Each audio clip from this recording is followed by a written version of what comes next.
పరిశుద్ధులు దైవజనులందరికీ వందనాలండి. సామాన్యమైన వాళ్ళు కూర్చోలేదంతా హేమాహేమీ కనపడుతున్నారు నాకు. వాటికి వాక్యం చెప్పడం చాలా కష్టమే మొత్తం మీద. ఏదేమైనా దేవుడు అద్వితీయ అనంత జ్ఞాని కాబట్టి ఆయన వాక్యాలు అలా ఉంటాయి. వాటిని మనం జ్ఞాపకం చేసుకుంటే అందరూ ఎదుటలో బయటపడతారు. మంచిదండి. దేవుని పరిశుద్ధ గ్రంథంలో నుండి పరిశుద్ధ పరమాత్ముడు మన కొరకు రాయించిన వాక్యం మనం చదువుకొని జ్ఞాపకం చేసుకుందాం. ప్రకటన గ్రంథం 3వ అధ్యాయం. ప్రకటన గ్రంథం 3వ అధ్యాయంలో ఉన్న కొన్ని వచనాలు మాత్రమే మనం చదువుకున్నామండి. 1వ వచనం, తర్వాత 4వ వచనం. సార్దీసులో ఉన్న సంఘ దూతకి నాకు రాయి, 7 నక్షత్రములు దేవుని 7 ఆత్మలు గలవాడు చెప్పు సంగతులు ఏమనగా, నీ క్రియలను నీ ఎరుగుడును ఏమనగా, జీవించున్నావన్న పేరు మాత్రం ఉన్నది కానీ నీవు మృతుడవే. 4వ వచనం 5వ వచనం. అయితే తమ వస్త్రములను అపవిత్రపరచుకోవాలని కొందరు సార్దీసులో నీ యొద్ద ఉన్నారు. వారు అర్హులు కనుక తెల్లని వస్త్రములు ధరించుకొని నాతో కూడా సంచరించారు. జయించువాడు అలా తెల్లని వస్త్రములు ధరించుకొను. జీవగ్రంథముల నుండి అతని పేరు ఎంత మాత్రమును తురుపు పెట్టక నా తండ్రి ఎదుటను ఆయన దూతల ఎదుటను అతని పేరు ఒప్పుకొందును. చిన్నమాట ప్రార్థన చేస్తాం. ప్రేమల ప్రభావ చదవబడిన వాక్య భాగాల ద్వారా మేము నేర్చుకునే సత్యమేమిటో మీరే బయలుపరిచి మాకు హెచ్చరిక, ఆదరణ, దిద్దుబాటు పిలుపులను దయచేయమని, మా జీవితంలో మహిమ పొందమని మా ప్రభువైన యేసుక్రీస్తు నామమున స్తోత్రములు చెల్లించి ప్రార్థన చేస్తున్నాం తండ్రి. ఆమేన్. వీళ్ళారా మనం సార్దీసుకు దేవుడిచ్చినటువంటి వర్తమానం మనం చదువుకున్నాం. సార్దీస్ అన్నటువంటిది ఒక సంఘం మనం చూస్తున్నామని. ప్రపంచంలో ఉన్నటువంటి సంఘాలకు అది ఒక అర్థం పట్టిన సంఘంగా మనం చూస్తాం. ప్రకటన గ్రంథంలో మనం చూసినట్లయితే 7 సంఘాలు ఉన్నాయి కదా. 7 సంఘాలు 7 రకాలుగా మనం చూడగలుగుతాం. ఇప్పుడు మనం చూడలేమండి. మొత్తం మీద సార్దీసులో ఉన్నటువంటి సంఘంకి ప్రభు వర్తమానం పంపించాడు. ఆ సంఘం వాళ్ళ నుండి ఎట్లుంది అసలు ఆ సంఘం అంటే ఎట్లుంది అండి? జీవించుతున్నావు పేరు ఉంది మాత్రమే నువ్వు మృతుడవు అన్నాడు. చూడండి, మృతుడుగా ఉన్నారు అనేది మనకు అర్థమవుతుంది. ఆ రోజు ఆ సంఘం, ఈ రోజు మన సంఘం కూడా అంతే. ఆ సంఘం మొత్తానికి చెప్పాడండి, జీవించున్నావు పేరు మాత్రమే ఉన్నది కానీ నీవు మృతుడవి అన్నాడు. మృతుడు అంటే ఎవరని అసలు చాలా సచినులు అని చెప్పి, సచినులు అంటే కొన్ని రకాలుగా ఉంటారండి. వాస్తవంగా వాక్యంలో జ్ఞాపకం చేస్తే ఎఫెసీ పత్రిక 5వ అధ్యాయంలో 14వ సెక్షన్ మనం చదివితే మృతులలో నుండి లేము అంటే సచినులలో ఈ బ్రతికిలో ఉన్నారన్నమాట. అది రహస్యం. అవిశ్వాసుల మధ్య విశ్వాసులు ఉన్నారు అంటే చేయగా. అందుకే సచినులు వీళ్ళు అవిశ్వాసులు కాదు, విశ్వాసులు కాదు. అది దాని అర్థం. ఇంకోటి ఏంటో తెలుసా? తిమోతి 1వ పత్రిక 5:6 సెక్షన్ ప్రకారం 5:6 ప్రకారం సుఖభోగములందు జీవించేది బ్రతుకుచుండి చచ్చినది అని ఉంది. తిమోతి 1వ పత్రిక 5:6 సెక్షన్ లో మాట ఉంటాయి. తర్వాత మరొకటి యాకోబు పత్రిక 2:26 సెక్షన్ ఏమన్నది? 2:26లో చదివితే ఏదైతే చెప్పుకుంటే చూస్తారండి. ప్రాణం లేని శరీరం ఎలా మృతము, అలాగే క్రియలేని విశ్వాసం కూడా మృతం. ఇట్లా ఈ లైన్లు ఉన్నారన్నమాట. ఆ సంఘంలో ఆ రోజున ఈ మార్గాల్లో కూడా లేదని ఒక్కటే వాళ్ళ పేరు అడగాలి. స్వామి సత్యం పూజారి గారు కానీ ఎవరు సత్యం వారికి తెలుసు. నేనేం బాధపడతాయా, నా మాటలు కఠినం ఉంటాయి కానీ మీరంటే ప్రేమనే. నేను ఎవరి మాట ఎందుకు చెప్పడానికి పెద్ద భయం ఉంటుంది నాకు. అక్కడ వాక్యం రాశారు కదా, మన భయం మనకు ఉంటుంది. కాకపోతే ఆలోచన చేసి ఆనందపడతానండి. కాబట్టి ఆ సంఘంతో నువ్వు జీవిస్తున్న పేరున్నది అంటే సంఘం ఉంది అనే పేరుందే కానీ అంత మూర్ఖమైన స్థితిలో ఉంది అన్నాడు. 4-5 సెక్షన్లు చదివితే ఏమని తెలుసా? అయితే కొందరు మాత్రం మంచిగా ఉన్నారండి. జయించిన వారు ఉన్నారు. వారికి ఏ వస్త్రాలు ఉన్నాయి? తెల్లని వస్త్రాలు. జయించువాడు తెల్లని వస్త్రాలు ధరించుకుంటాడంటే అంత తెల్ల డ్రెస్ పట్టించుకోలేదు. ఇప్పుడు అట్లా కూడా ఉంది. ప్రసంగం ఉంది కదా, ఎప్పుడు తెల్లని వస్త్రాలు ధరించు, తలకు నూనె తక్కువ చేయకు, ఇవన్నీ ఫాలో అవుతున్నారండి ఇప్పుడు. కానీ న్యూ టెస్టిమెంట్ అదేం లేదు. వస్త్రాలు ఏంటంటే దేనికి గుర్తుగా ఉంటాయి? నీతి కార్యాలకు గుర్తుగా ఉంటాయి. అది మనం చూస్తాం. కాబట్టి పరిశుద్ధుల నీతి క్రియలకు సంకేతంగా మనకు కనబడతాయండి. కాబట్టి తెల్లని బట్టలు ధరించుకొని మనం క్రియల్లోనే కనపడకపోతే ఏం ప్రయోజనం? ఓకే, మంచిదేంటి.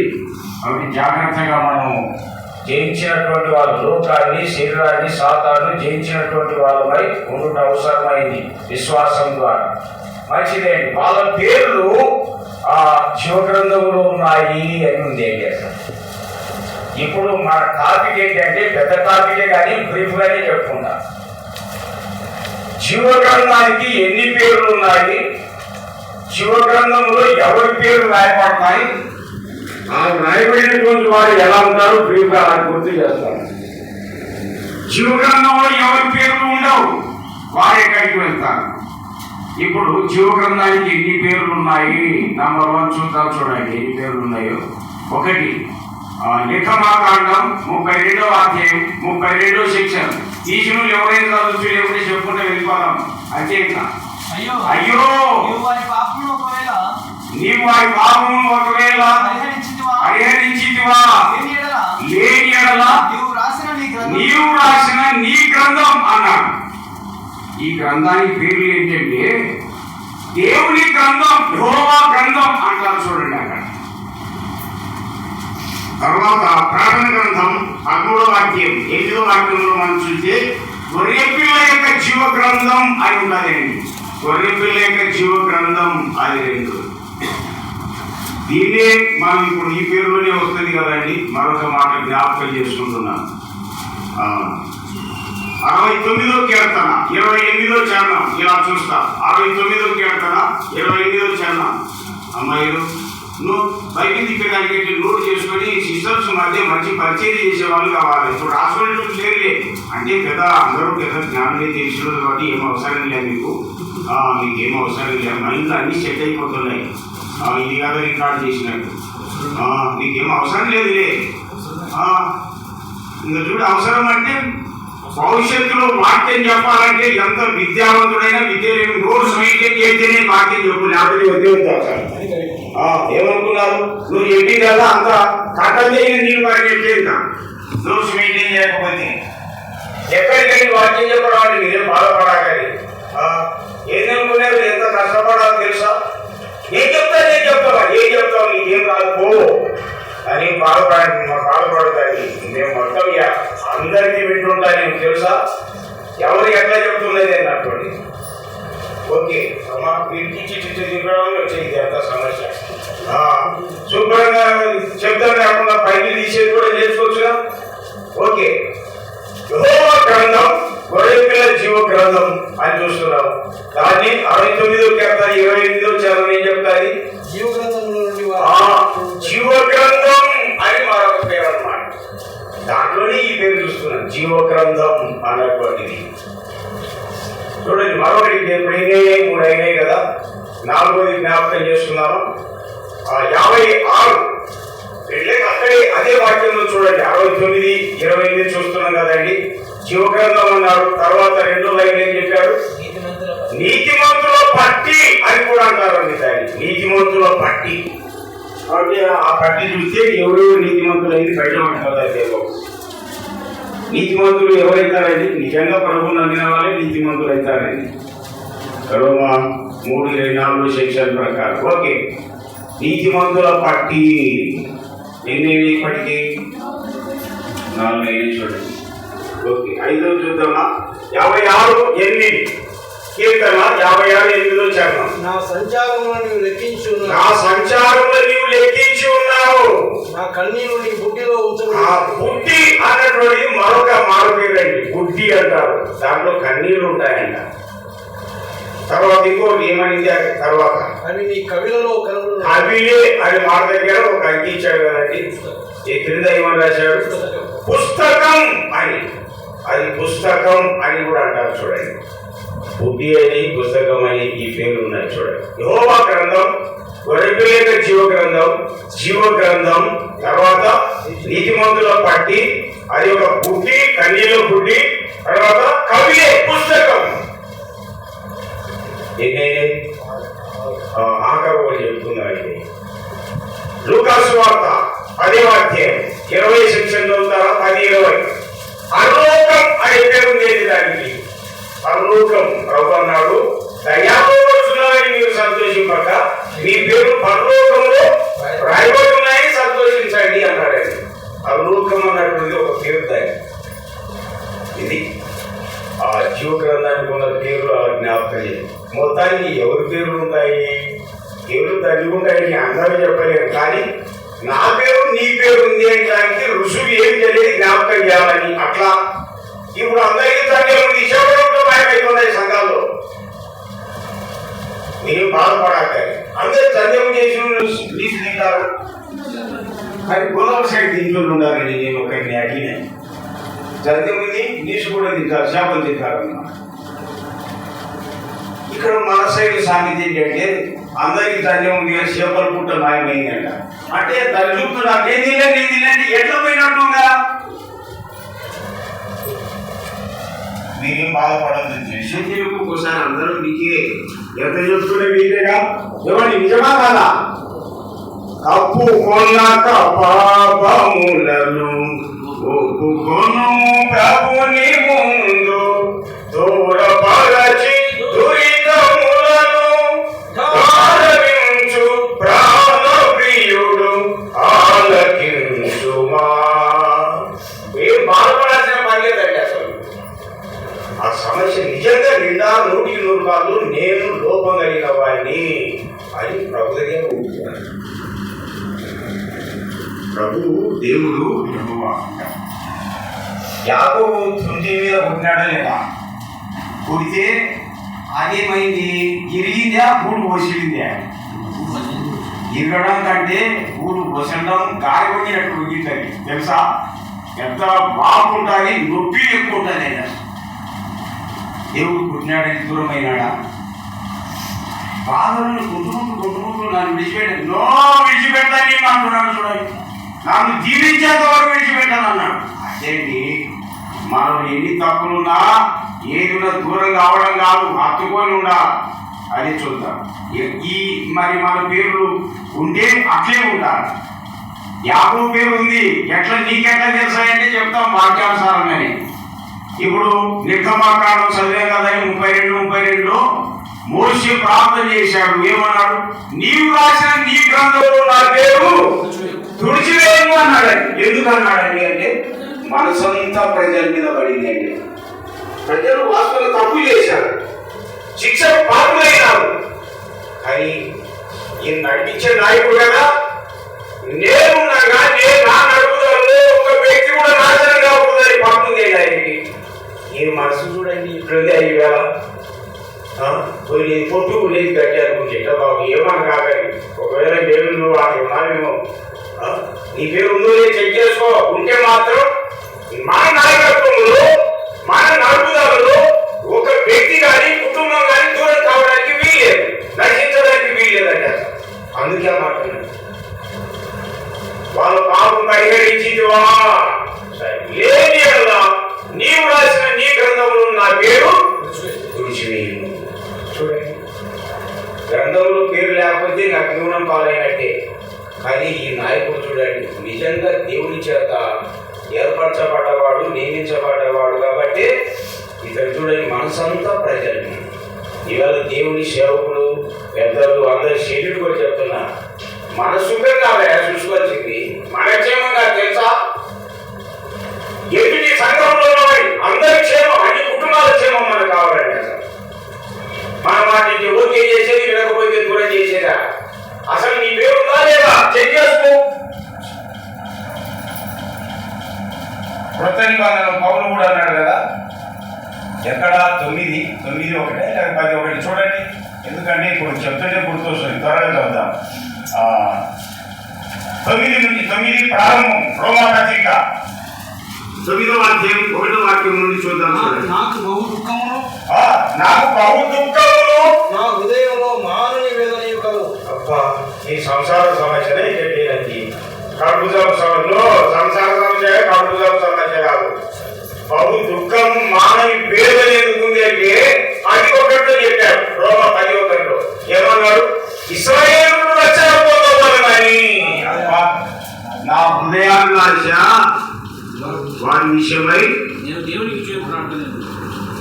చూడండి, బహు దుఃఖం మానవి వేదన ఈయన పర్సనల్ లైఫ్ కోసం కాదు, దేవుని ప్రజలు ఆ వంశస్థులు ఉన్నారు కదండి, వాళ్ళ రక్షణ కోసం అండి. అసలు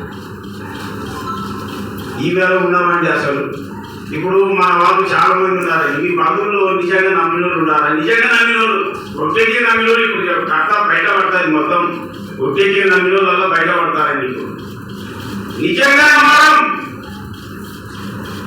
చూడండి, మోసే నా పేరే చూసి వాళ్ళని పరిగణించకపోతే అన్నాడు. ఈయనైతే బహు దుఃఖము మానవ వేదన తొలిపోయాడు. ఎవరి కోసమే అంటే చీర సంబంధమైనటువంటి ఇశ్రాయేలు రక్షణ కోసం. ఎందుకంటే అన్యులందరూ రక్షణ పొందుతున్నారు, వీళ్ళ జాతి నశించిపోతుంది. అందుకు బాధ ఎక్కువైపోయింది. చూడండి, సామాన్య జనులు రక్షణ పడుతున్నారు, మేము ఎక్కువ ఉన్నట్టు నరకానికి పోతున్నారు. ఎట్లా నిద్రవుతుంది నీకు? ఆలోచించాలి. మోషే నాయకుల పేరు రికార్డ్ చేయబడింది. ఇక ఆయన లైఫ్ను మీరు ఆలోచన చేయండి. భూమి మీద ఉన్న వారందరికంటే మిగిలి సాత్వికుడు అయిందండి. సంఖ్య 12 3వ సెక్షన్ 7వ సెక్షన్లో చూస్తే నా ఇల్లంతటిలో నమ్మకమైన వాడు అయిందండి.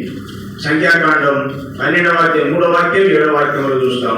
అలాగే హెబ్రీ పత్రిక 3వ అధ్యాయంలో కూడా 3, 4, 5 వచనాలు మనం చదివితే నా ఇల్లంతటిలో నమ్మకమైన వాడు అయిందండి.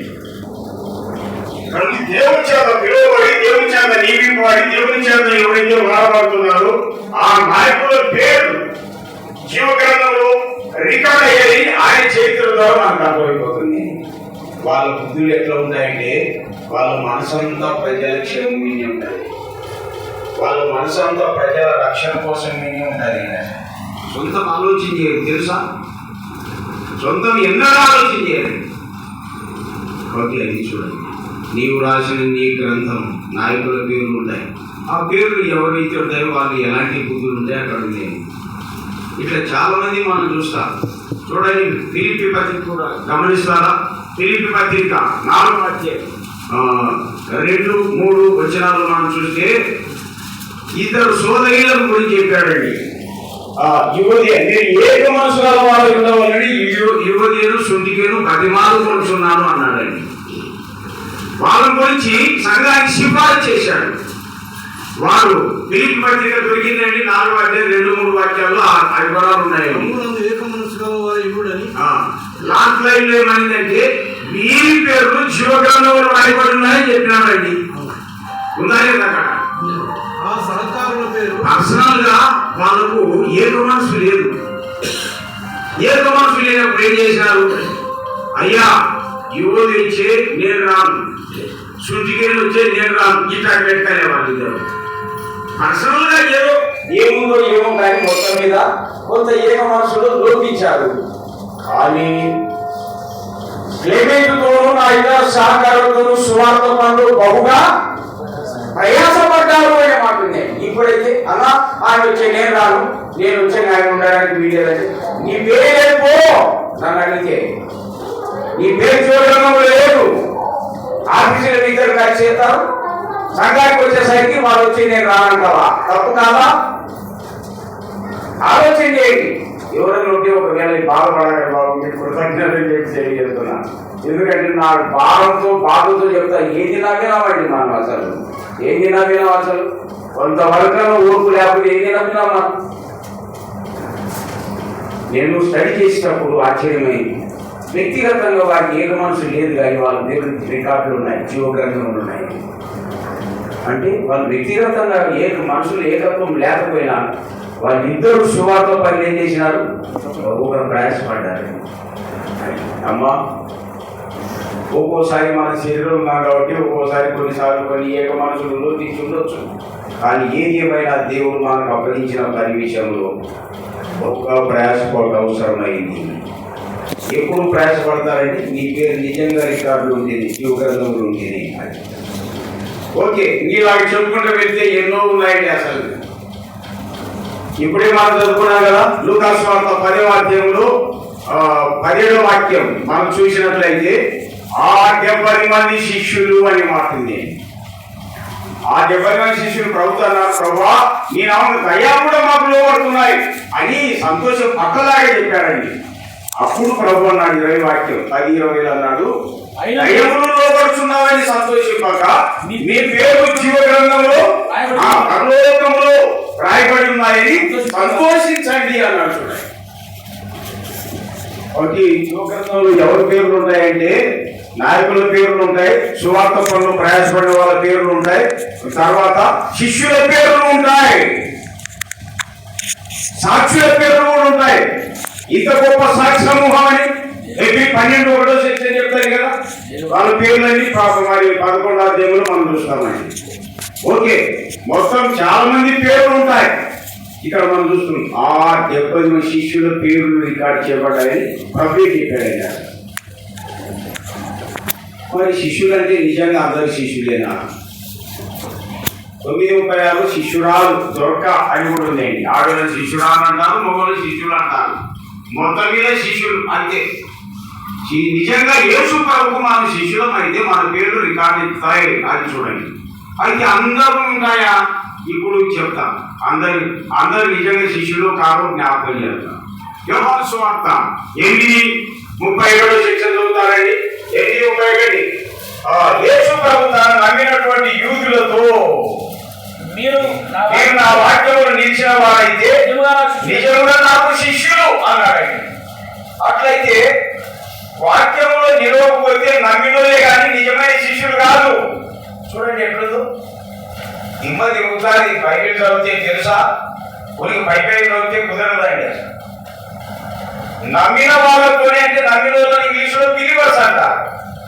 ఆ బిలీవర్స్ తో అన్నాడు, మీరు నా వాక్యంలో నిలిచిన వాళ్ళు అయితేనే నిజంగా శిష్యులు అవుతారు, సత్యాన్ని గ్రహిస్తారన్నాడు.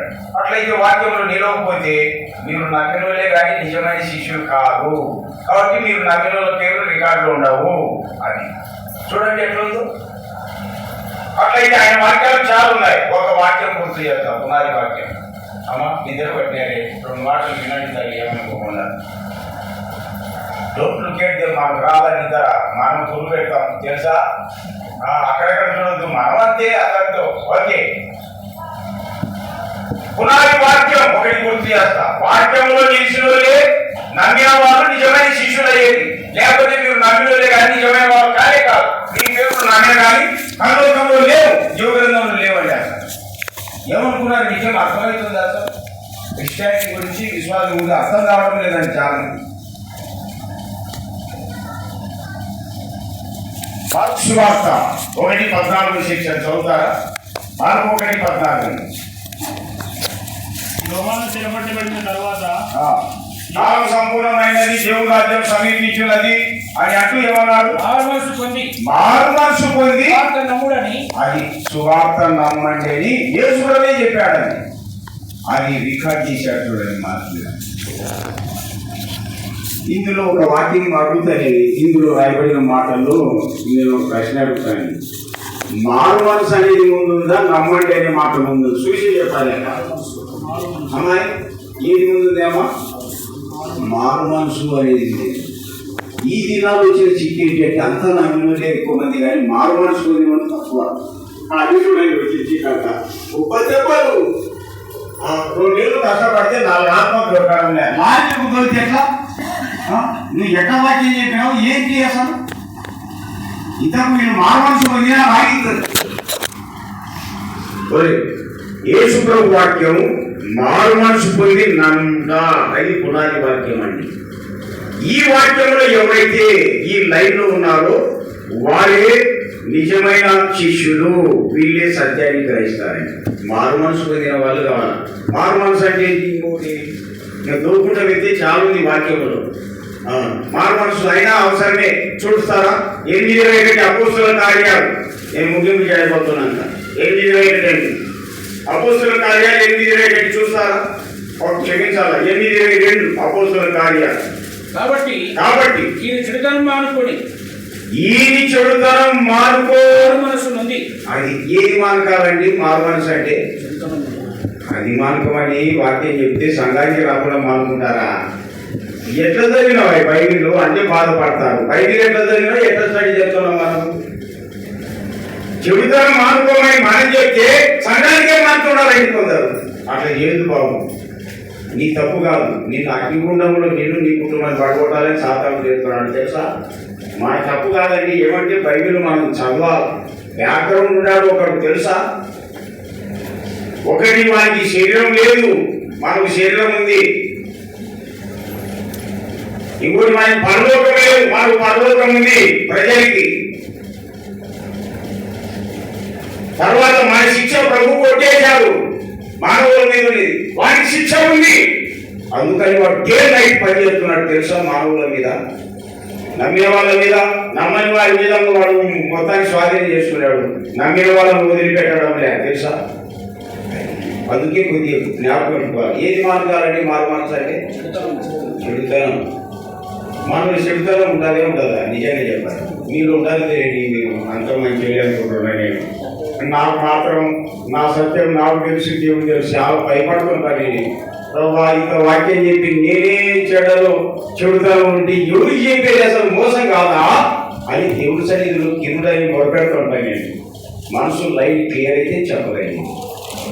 ఓకే, ఒకటి చరిత్ర గుర్తు చేస్తాం. మీకు దినవృత్తాంతములు 2వ గ్రంథం 33 సెక్షన్ చదవాలి. మానవుడు నిజంగా చెడుతనం ఉందా లేదా బయట పెట్టాలని ఏమనుకున్నారు? మీకేం అందరూ చేపల పుట్ట మాయమైనట్టు దండనే ఉంది, చేపల పుట్ట మాయమైనట్టు. ఏ సంఘం నుంచి అంతేనా? కొంతగా అర్హత లేకపోతే ఎట్లా పెద్దలం, ఎట్లా చేపలం, ఎట్లా విశ్వాసులం? ఇదేం బాధపడదండి, ప్రేమతో చెప్తున్నా. ఏమనుకున్నారు? మీకేమో అర్థమవుతుందా? ఓకే, దినవృత్తాంతములు 2వ గ్రంథం 33 సెక్షన్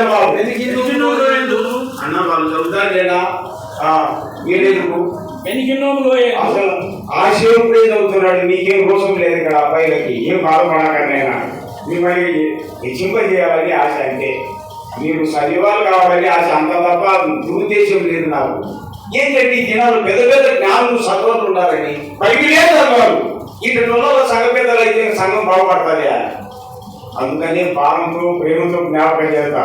మీరు నాకంటే తక్కువని అన్నాడు అని పెద్ద మేధావులు మీరంతా నాకేంది తెలుసండి. చెల్లు రాదు నాకు సరిగ్గా తెలుసా? ఓకే, చదువుతారా? ఎవరు కూడా చదవాలి, ఎందుకంటే సమయం కూడా అయిపోయింది. దినవృత్తాంతములు 2వ గ్రంథం 33 సెక్షన్. తన కుమారుడు అగ్నిగుండము దాటించి ముహూర్తంలో విచారించు. ఏం విచారణ చేశాడంట? ముహూర్తాలు అంటే ఏంటివి? కరెక్ట్ చెప్పినాడు అన్న. ఏమన్నా మార్పులు కొనాలి. వాస్తవంగా మనం నవ్వుకుంటాం కానీ చాలా సిగ్గుచేటు అండి. అసలు చెప్పుకోవడానికి సిగ్గుచేటు. నేను ఒక సేవకున్నా, నేను ఒక సంఘ పెద్దనా, నేను ఒక విశ్వాసినా, నేను ఒక క్రీస్తు బిడ్డనా? అసలు అన్నింటిలో మనం అంతా చెప్పాలండి. ముహూర్తాలు నిర్ణయిస్తారా? పెళ్లి చేసే సమయంలో, గృహప్రవేశ సమయంలో ముహూర్తాలు నిర్ణయించి అన్ని జనాంగాలు ఏం చేసి అగ్గేస్తారా? తప్పు కాదా? ఎన్నడే ఇలాంటి ముహూర్తాలు విచారించే వాళ్ళు ఎవరైనా సేవకుడని చెప్పుకునేది ఇక మీదట. అంటే తప్పు చేసినప్పుడు ఏంటి వాళ్ళు ఇప్పుడు ఏం చేయాలి? ఒప్పుకొని రైట్కు రావాలి. నేను బిగ్గరగా చెప్పడానికి కారణం ఏంటంటే నన్ను అట్లా నడిపించినాడండి దేవుడు. నా పెళ్ళప్పుడు మా మామగారు ఏమైనా అడుగుతామంటే నో అనే లేదు. వాళ్ళైతే అడిగేది నరకాన్ని పెట్టుకోవాలని అడుగుతారా? బయట వేరే దేవుడు లేదు వాళ్ళకి. వాళ్ళు చెప్పినట్టు మీరు ఫాలో అవుతారా? ప్రభుదాసాయి దగ్గరికి వెళ్ళాను, అడిగాను, డేట్ ఇచ్చాడు. నాకు తెలియదు, ఇంటికి వచ్చిన ఒక ఆయన అన్నాడు, ఈరోజు అమావాస్యని ఎట్లా పెళ్లి అవుతుంది అన్నాడండి. అయ్యే లేకపోతే అమావాస్య ఆగుతుంది అన్నా. మరి సవలేదు నేను కావాలి, ఎవరు కావాలి? పిల్లలు ఇచ్చినాడని మనోళ్ళు మనవరాలు ఉన్నారు. క్రీస్తునందున్న వారికి ఈసారి నుంచి ఇప్పటి నుండి మీరు ఎవరైనా ముహూర్తాలు నిర్ణయించినారంటే అక్కడ ఏమో లిస్ట్ ఉంది అండి.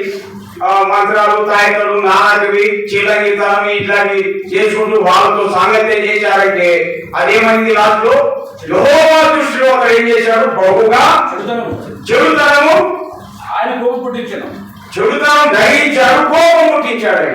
ఇతని చెడ్డోల వల్ల సేవకులమా